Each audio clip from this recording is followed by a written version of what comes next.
Welcome to Daily Dose of Aramaic Grammar Lessons. This is Lesson 12, Verbal System Overview. And more information on this topic can be found in Biblical Aramaic for Biblical Interpreters, pages 88 to 99. Now we're going to be talking a lot about the tense aspect and modality of the Biblical Aramaic verbal system in its parts. But as a preliminary note, we should say that Biblical Aramaic lacks Vav prefix forms. And what we mean by this is that there's not a structural analogy for the Biblical Hebrew vekatal and the Biblical Hebrew vayiktol. It's not to say that those similar ideas can't be expressed in Biblical Aramaic. It's just that there's not an exact parallel in the structure of the Biblical Aramaic verbal system. Similarly, there is no attested cohortative in Biblical Aramaic, and in fact, Aramaic of the time also does not have a cohortative attested in texts that we have. And there is no infinitive absolute in Biblical Aramaic. So these three parts, being present in Hebrew but not in Biblical Aramaic, should make learning about the Biblical Aramaic verbal system an easier affair than the learning of the Biblical Hebrew one, with which we're hopefully familiar. So let's dig into the Biblical Aramaic verbal system.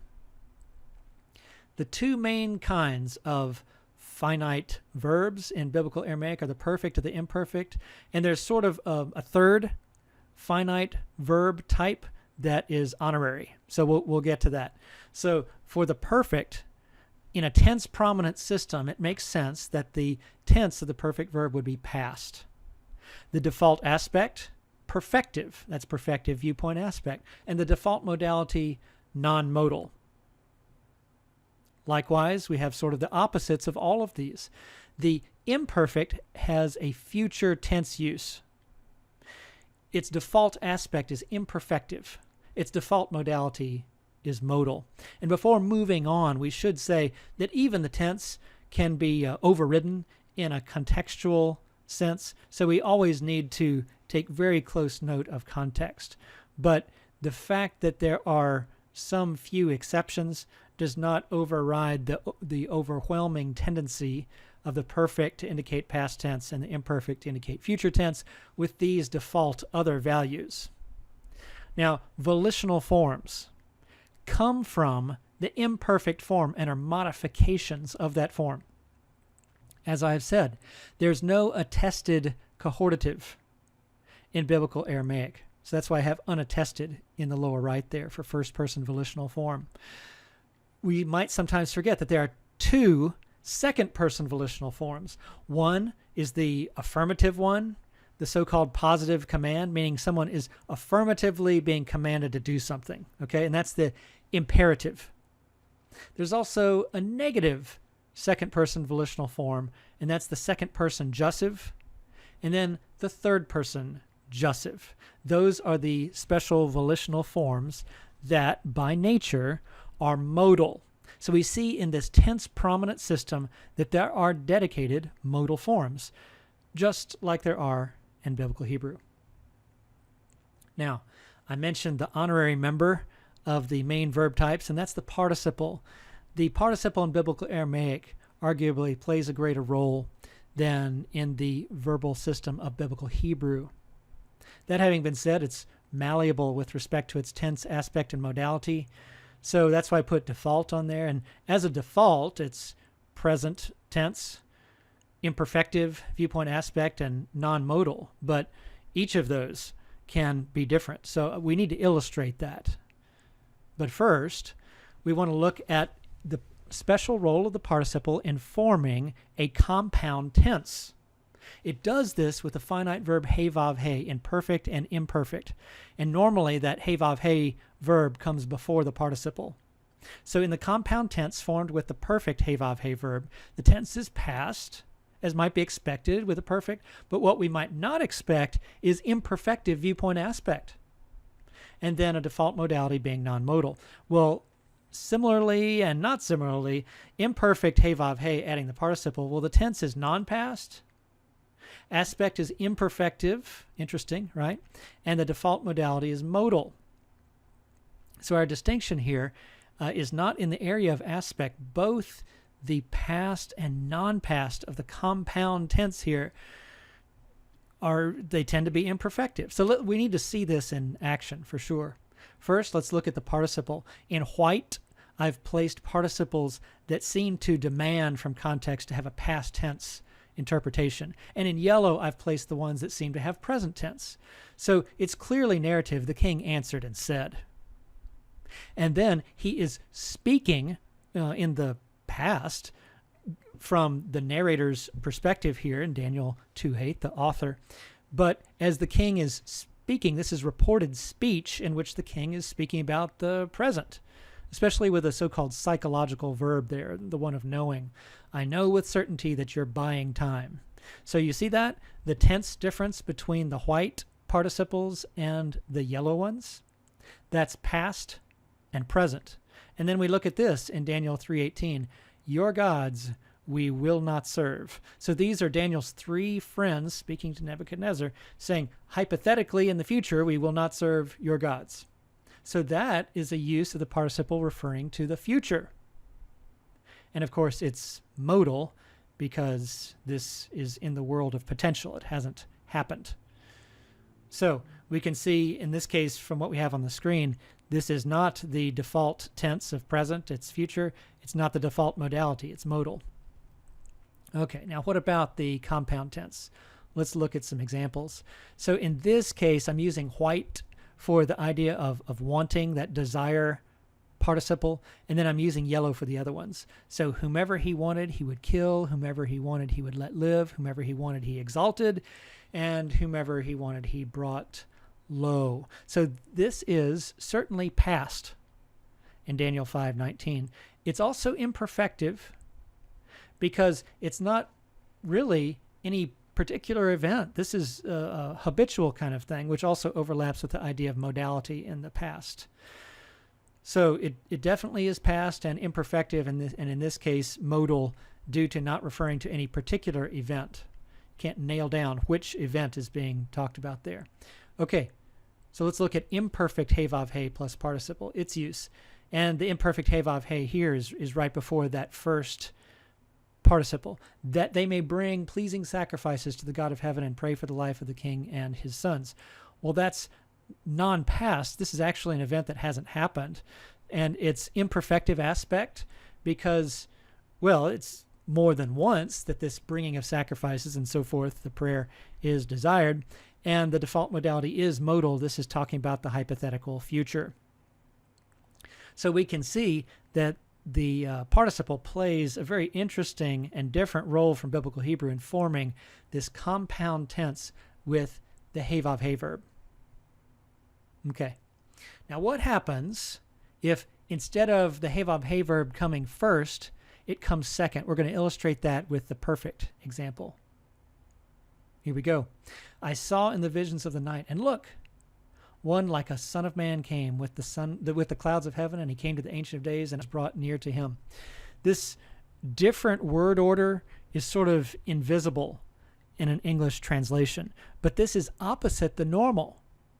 The normal is to have the he vav he verb first, but in this case it's second after the participle, and this is topic fronting of that participle. So this is actually causing the original language reader to notice a break. And there are a lot of these in vision reports. Okay, so I saw the normal way of reporting that. It's all 13 times that it shows up in Daniel. It's with this specific formula here. But then we see it again. It's a double break here in Daniel 7:13 about he came to the Ancient of Days. Right there. So a significant break in the flow of narrative that's a topic fronting happening when we have the participle come before the he vav he finite verb. Okay, let's talk about vowel patterns briefly.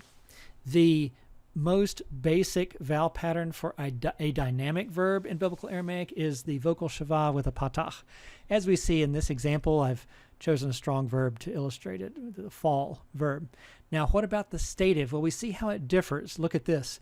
The be able verb, which that verbal root should be familiar from Hebrew also, has different vowels. It has that sere right there. And the be mighty stative verb has a hirik instead of a patach. So departing from the basic vowel pattern, I mean, of course, for a weak verb, we're going to expect some vowel changes sometimes, but departing from the basic pattern of shava patach, we should note that and then notice, is this a stative verb or not? Okay. Now, let's look quickly at the relationship between stative verbs and adjectives that I mentioned before in Lesson 11. This is that particular stative verb of be mighty. The tree grew and was mighty. And then, and how mighty are his wonders. That's obviously from the same verbal root. That's the adjective form right there. And it's a masculine plural, as you can see. But that adjective, what's different between that and the stative verb as far as its function in the sentence? Stative verbs have a very adjectival kind of use. Now, let's talk about another verbal system overview concept. We're probably familiar in Hebrew with VSO, verb, subject, object, word order. And that's placing these three in that order, although it doesn't have to be that order, right? If you have a transitive verb where there is a direct object, in theory, you could have 6 different word orders: a verb first, couple combinations, subject first, you can see that in the middle, and then even object first. Now, there have been studies done to try to determine among the languages of the world what are the most common word orders, and Semitic languages, it looks like originally were VSO. Like that's the commonly seen verbal clause constituent word order in Semitic languages. But Matthew Dreyer challenged the 6-way typology, as you see in his article, and said that it really makes more of a difference for how a language functions, the placement of a verb and then that it's a transitive verb and then its direct object. Verb first or object first, he claimed, was a more important difference. Now, why do we bring this up right now? Well, it's because the 2 most commonly used word orders in Biblical Aramaic are conflicting on precisely this point. So the 2 most commonly used word orders both have subject first, but then the most common is verb object, but then object verb is the other one. And then we've already said that there's sort of this original prototypical Semitic word order of VSO, and it looks like Aramaic as a language changed through time. Instead of having verb first to then placing the subject first, still having the verb object order from VSO in some cases, but also having SOV. And there are debates about where this influence comes from to switch what could be the most consequential 2 items among verb, subject, and object. And it could indeed have to do with the fact that Aramaic was an international language, and so there's contact pressure from other languages as far as the word order goes. So let me show you on the screen the most frequently attested order. Rehum the commander and Shimshai the scribe wrote, you see I'm using the colors to parallel. What did they write? A letter against Jerusalem to Artaxerxes the king as follows. So you see you have a subject, a verb, and an object, and then following it, adjunct, indirect object, and another adjunct. So there are complicated sentences that are possible with transitive verbs. Now, that's not to say that they're limited, this level of complication, to subject, verb, object, because, well, here is a verb, subject, object. Fairly complicated sentence, and there's an adjunct here also. The people of Israel, the priests and the Levites, and the rest of the returned exiles, that's definitely a compound subject. Celebrated. So the celebrated word here is actually first. So what did they celebrate? The dedication of this house of God with joy. So is there a reliable system for helping us discern between these word orders what's going on as far as which word order is conveying topic or focus or any of these ideas? Well, let's remember quickly when we talked about the independent pronoun when it was a subject. In nominal clauses, subject predicate was the normal word order. So that would include, for instance, when the independent pronoun is paired with a participle, okay? And then, cause that's why I said it's an honorary member of the verbal system, because it's not quite there. It's a verbal adjective. It's not a verb, the participle. Okay, and then the predicate subject word order, when you have that independent pronoun, is the atypical one that's conveying topic or focus. And then in a verbal clause, well, the independent pronoun is not necessary. So when it would show up, say, before a verb, well, it's displaying topic or focus on the independent pronoun. But here, we're talking about something similar. There's no independent pronoun we're considering now. Okay, so let's look at verbal clauses. What can we say? Well, if it's not entirely clear to researchers what is going on to differentiate subject, verb, object from subject, object, verb, then we have a little bit of a quandary. And then if verb, subject, object was the original Semitic word order and we happen upon a verb, subject, object sentence, does that mean that there's a reversion to verb, subject, object that is supposed to front the verb for some sort of topic or focus? Hard to say. But what is not hard to say is placing the object first is the least usual word order. So we should look at those and analyze, is this just a formulaic expression that demands an object first before the subject and the verb, or what? Okay, so all I'm saying right here is it's a little bit more difficult than in Hebrew to confidently talk about the evidence, because the biblical Aramaic corpus is so small, and there's undoubtedly a canonical pressure that biblical Hebrew is placing upon biblical Aramaic. The Masoretes are using the same system for vocalizing Aramaic and Hebrew, and so forth. Okay, so what can we say about verbal clause constituent order as far as topic and focus goes? Well, what I just said, we can be a little more confident, perhaps, that fronting the object is unusual, because that's not one of the most common word orders. So we should especially notice object fronting, with the caveat that there could be a formulaic reason for that, perhaps inherited, again, through language contact with another language. All right. So that brings us to the end of our all too quick verbal system overview. And of course, what we say is all too quick. We want to get into the actual specifics and details of the biblical Aramaic verbal system. I can't wait. Let's look ahead to lesson 13.